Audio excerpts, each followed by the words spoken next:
What is going on, college football fans around the world, and big thumbs up to the Pitt Panther Nation. I am TALK-IS-PITT, and you guys are tuning into the number one sports channel on the U of the tube, who eat, breathes, and shits everything Pitt.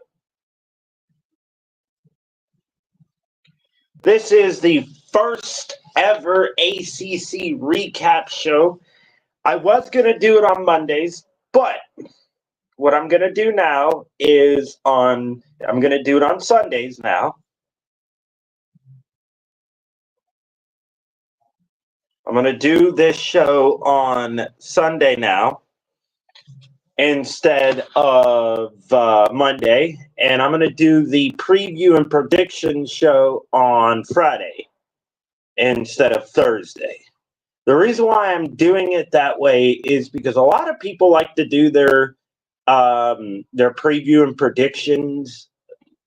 I just farted. A lot of people like to do their preview and prediction shows on Tuesdays and Wednesdays and Monday.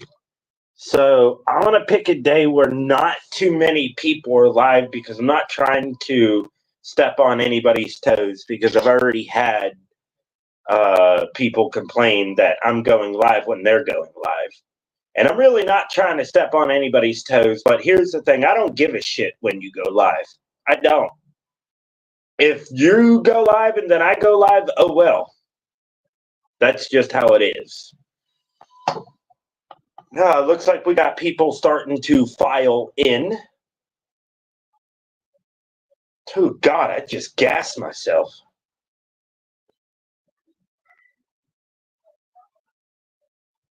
Yep, going live from my mother's basement, which technically is mine because this whole entire apartment's in my name. The lease, cable, gas, electric. I don't pay water because the apartment building does.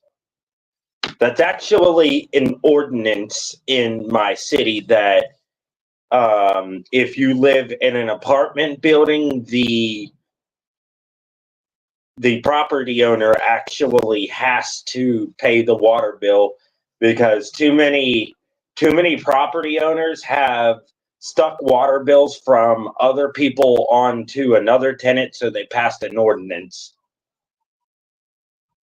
I mean, because I use a lot of fucking water. I drink a lot of water, take a shower every day, do dishes every day, yada, yada, yada.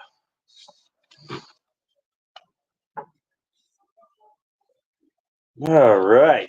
The big headline, in my opinion, for this week, or should I say for this show, is the beatdown SMU gave TCU. It was a 66-42 victory for the Mustangs. And the even bigger headline than that is the head coach for SMU, Sonny Dykes, gets ejected for 2 unsportsmanlike conduct penalties. Now, I did watch the recap, or should I say the press conference for TCU on the Big 12 Network, and he has said that he doesn't understand where the second penalty comes from. Come on, Sonny. You knew exactly why you got flagged the second time, just as much as you got flagged the first time. There's supposed to be a level of, you're supposed to have some sort of level-headedness when you're playing a rival. And I get that emotions can get the best of you during a rivalry game, which I didn't realize how big of a rivalry TCU and SMU had until SMU decided to join the ACC. It's a pretty big damn rivalry, to be honest. if I had my personal choice, I would put SMU and TCU in the top 10 rivalries currently that still have a lot of hatred between the two teams. Now, a lot of people are like, well, what about Ohio State and Michigan? Well, the thing is, Ohio State dominated the rivalry over the past decade or so up until Michigan finally figured out how to break that mold, or should I say, how to break up that dominance. Because let's face it, even though Michigan leads the series, Ohio State was dominating the series for the past 20, 30 years up until Michigan actually figured out a way to win. And Ohio State fans, look, I have to put you guys in your place for a minute. You guys complain that Ryan Day is going 10-2 every year. Do you know how many teams would kill to go 10-2 every year? Like hell, Pitt or West Virginia, or hell, even Michigan State. Like, going 10-2 is not a failure, and if that's a failure to you guys, you're pathetic. I'm sorry, you're pathetic. Winning 10 games every year is not a downgrade. It never will be a downgrade. Oh, well, we can't make it to the Big Ten title game. That's not all on coaching. You can't sit there and blame everything that goes bad for a college football team or even NFL, high school, whatever. Not all of it falls on coaching, because you can only coach till you're blue in the face to tell these kids or these athletes that, hey, this is what you need to do, and I'm going to show you how to do it one time and one time only. If they can't figure it out, that's their problem, especially since they are now paid athletes.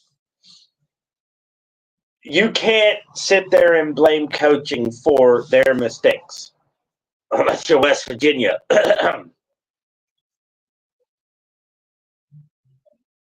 With all that being said, ladies and gentlemen, I'm going to drop the link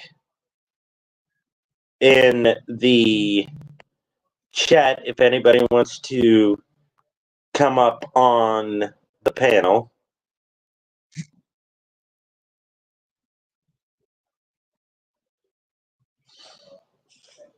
Normally, I would probably do like an hour and a half on this ACC recap, but I have things to do. I do have to go grocery shopping. Not that we're running low on food. I want chicken parm, and I need to go get some boneless chicken breast and everything else. Actually, I think that's all I need is boneless chicken breast. Turn those chicken breast into chicken cutlets and make some chicken parm. Chicken parm. With all that being said, ladies and gentlemen, let's get right into the show. The first game up on my list is a game that happened on Friday. Stanford travels all the way to Syracuse for their first ACC game and upset Syracuse 26-24 on a last-second field goal, literally. Time expired when that football went through the uprights. Kyle McCord turned the ball over twice in this game, which honestly is what cost Syracuse this game other than bad defense. And I said this at the beginning of the year, even when Kyle McCord committed to Syracuse. Syracuse will have a good offense, but a bad defense. And that's exactly what Syracuse has. Their problem right now is they're not sound defensively. They have a crap ton of flaws. Just like Pitt, their defense isn't sound, and they do have a crap ton of flaws. Even though I think Pitt's defense is way better than it was last year, because of how young we are on defense, I try to give Pitt the benefit of the doubt, considering even though we return 6 starters, we still had to replace a crap ton of our defense with inexperienced players. And when I say inexperienced, I don't mean they haven't played, they just haven't played enough. But anyway, Syracuse has a veteran defense. Deuce Chestnut, that defensive tackle they have, number 88. I can't remember his name. I know they're more veteranized on defense than we are. And they allowed Stanford, who was picked last in the ACC, to come in the Carrier Dome, or should I say the Dome, not the Carrier Dome. They allowed Stanford to come into the Dome and beat them 26-24. I don't know what Syracuse's next opponent is. I won't actually start doing that until tomorrow. I'll make up the notes and everything on that, and then you guys will see me do a live stream on Friday. Moving on, Miami plays USF. Now, some people don't consider this a rivalry. Some people do. I, for sure as hell, do consider it a rivalry. Miami beats the crap out of USF 50-15. Now, for whatever reason, a lot of people were saying USF gave Miami everything they could handle. You see the scoreboard, right? You saw the scoreboard. Who in the right fucking mind would sit up there and say something that stupid? That's kind of like that retard Thomas Murdoch on Twitter. He posts some of the dumbest shit I've ever seen. Oh, nobody cares about Pitt, but yet here you are tweeting about them. Anywho, Miami beats the crap out of USF 50-15. Really no reason to go on even further.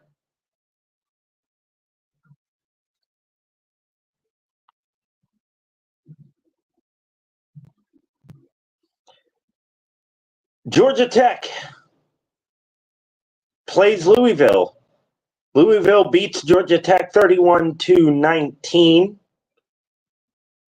And from the couple of Georgia Tech fans that I know, Sea-Dog and Rec Talk, they were highly disappointed in this win. Highly disappointed. They thought Georgia Tech would be more competitive. And I thought they would too. I only had Louisville winning this game by 3. Now, at least it wasn't a complete blowout. It was a double-digit win for Louisville. The problem with Georgia Tech is they still cannot figure out how to run the ball.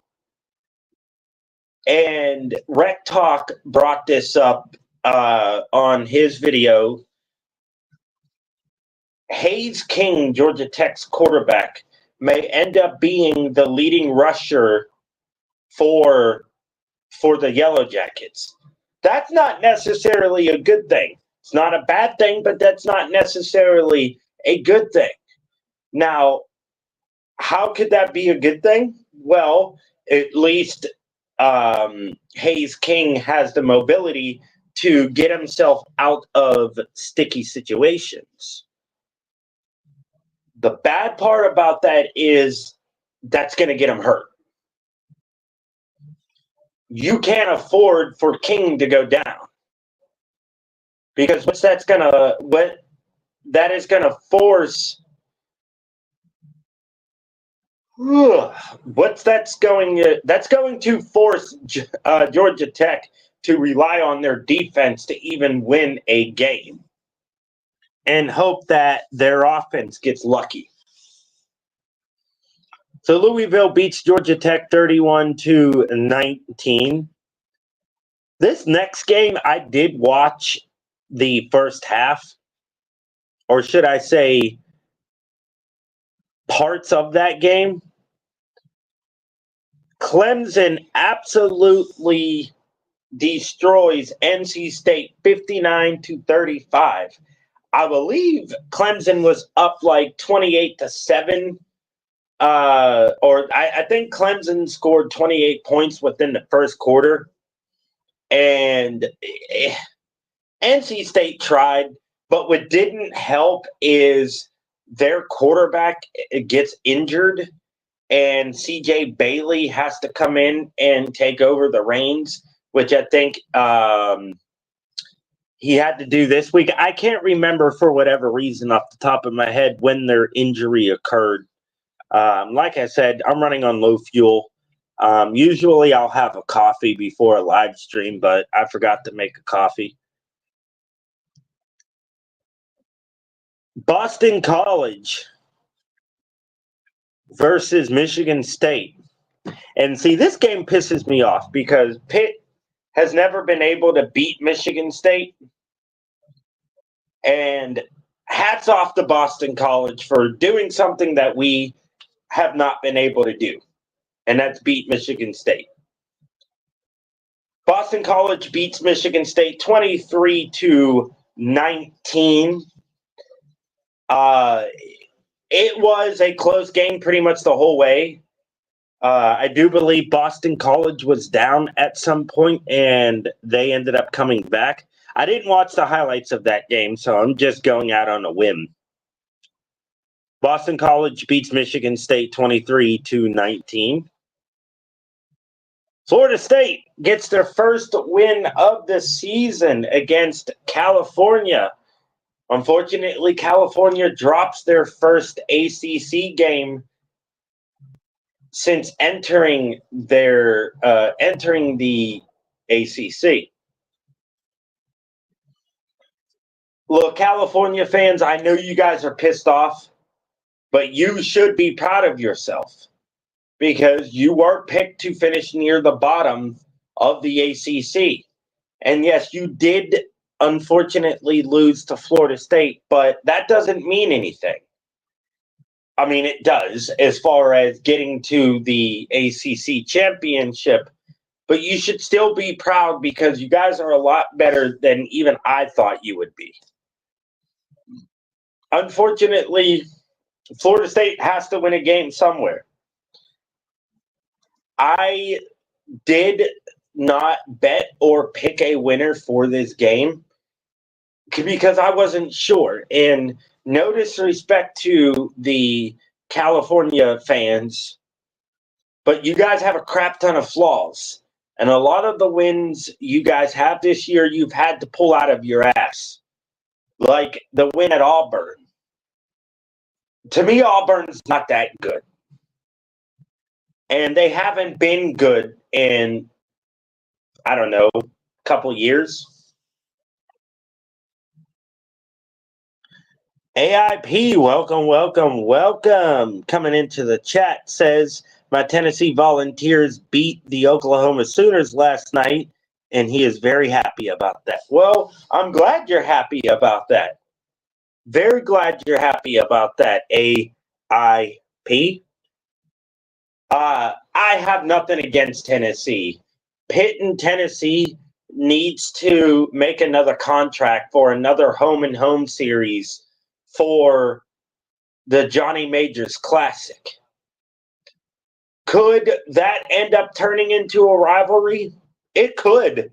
Honestly, it very much well could turn into a rivalry if we play more because we share a big part of history, or should I say, we share a big name in college football, and that's Johnny Majors. That Johnny Majors Classic needs to be renewed. What game do I want to do next? Already did the SMU TCU. Duke, 45-17 over Middle Tennessee. Okay. This one I didn't see coming. I didn't. Rutgers upsets, or should I say beats Virginia Tech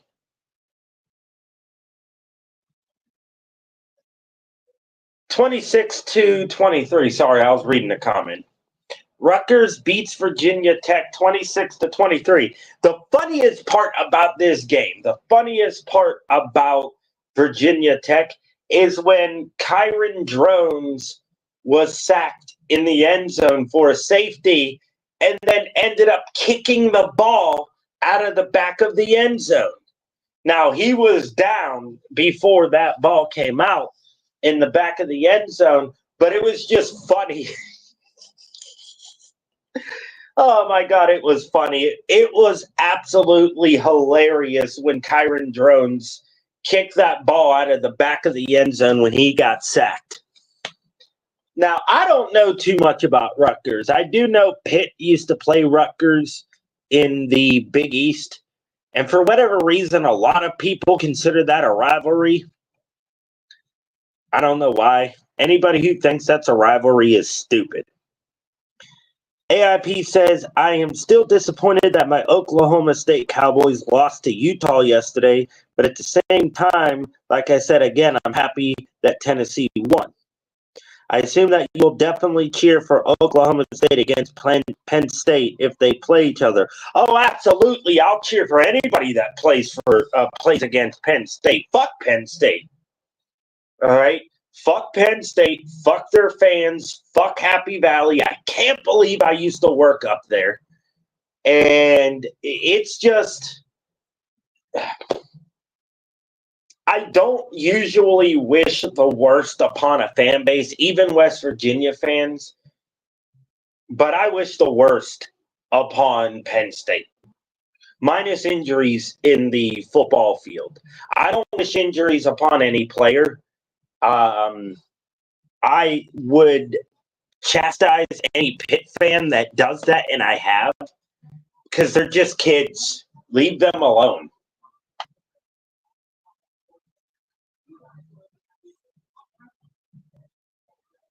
With that being said,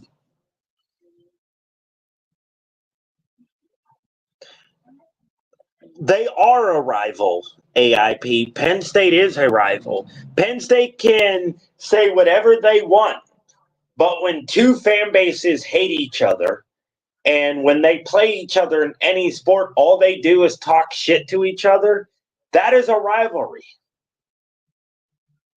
Which is something Penn State knows nothing about because they're unrivaled. And I literally did that in quotations. Anyway, back to the topic at hand. Rutgers beats Virginia Tech 26-23. Here is the embarrassment game of the week. And that's a segment that I'm going to create whenever a team from our conference embarrasses themselves, whether it be home or away or conference or non-conference opponent. James Madison went down to Chapel Hill and dropped 70 points on the North Carolina athlete's foot. 70. And North Carolina scored a couple of points, but these 50 points to me were garbage time points. Points that doesn't matter because they wouldn't catch up. Now, I did watch this game before the Panther game, and I did turn it off at halftime because it looked pathetic. It was 100% pathetic.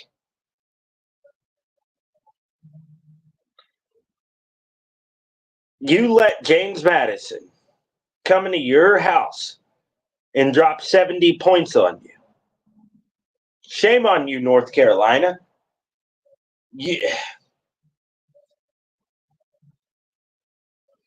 This makes me confident that Pitt can go into Chapel Hill and beat North Carolina because we got a bye week this week. So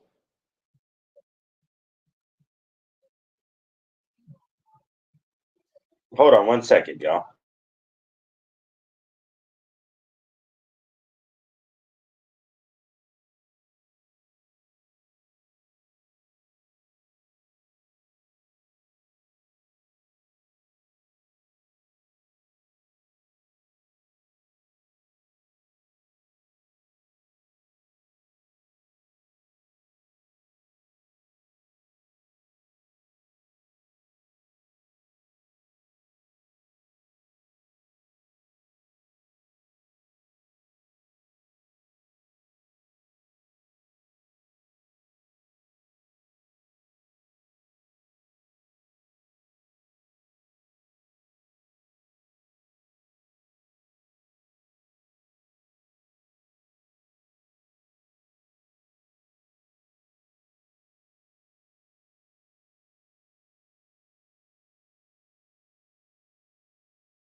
All right, sorry about that.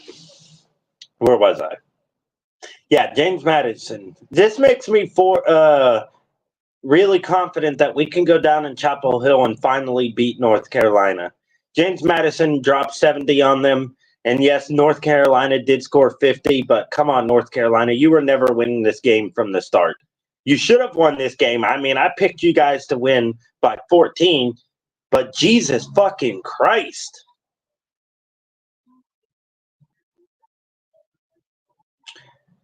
UVA 43, Coastal Carolina 24. UVA is a lot better than people are giving them credit for. I think they deserve more credit than what people are giving them. 43-24 over Coastal Carolina. And Coastal Carolina is no slouch. They're not.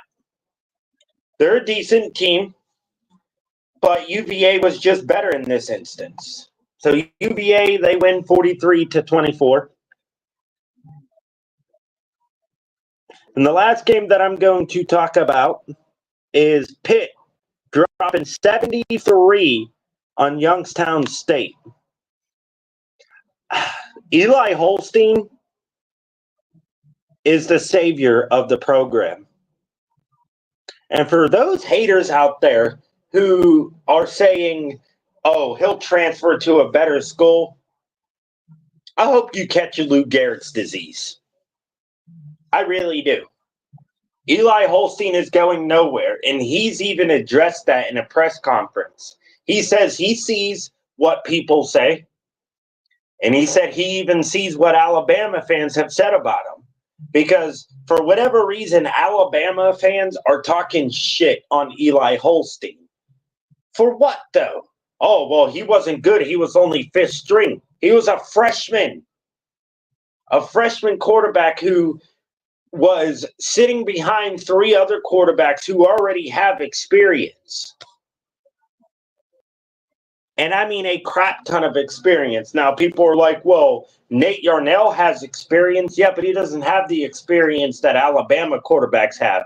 Nor is he being coached by Nick Saban. Nor was Nate Yarnell recruited by Nick Saban. Eli Holstein was recruited by Nick Saban, and he's even acknowledged that.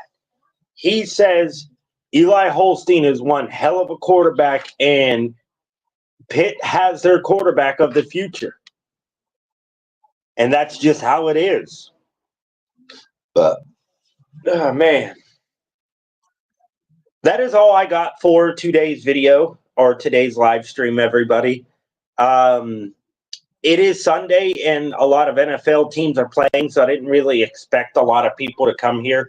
I get a crap ton of viewers at night, and I probably should have kept this live stream at 7 p.m., but usually around that time, that's when I start to wind down for the night. So I just didn't feel like waiting until 7 to do this live stream. I want to thank everybody who has stopped by AIP, the one and only person who commented.